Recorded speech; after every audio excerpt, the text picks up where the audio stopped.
नमस्कार. अशा प्रकारचे गणित स्पर्धा परीक्षांमध्ये नेहमी विचारले जातात. आता बघा पहिला प्रकार काय दिलेला आहे, क्रमवार संख्या आणि घन. अशा प्रकारामध्ये काय करायचं आहे, सरळ आपण संख्यांची बेरीज करायची आहे.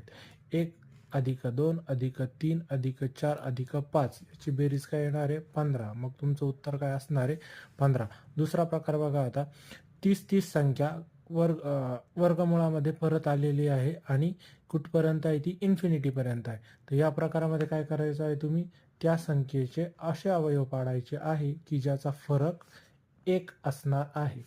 आणि मग इथं प्लस चिन्ह असल्यामुळं काय येणार आहे, मोठा अवयव हे असणार आहे तुमचं उत्तर. तिसरा प्रकार काय आहे, वरच्या सारखाच आहे, फक्त काय आहे इथं वजा चिन्ह आहे. परत अवयव पाडायचे ज्याचा फरक असणार आहे 1, पण इथं वजा चिन्ह असल्यामुळे छोटा अवयव हे असणार आहे तुमचं उत्तर. धन्यवाद.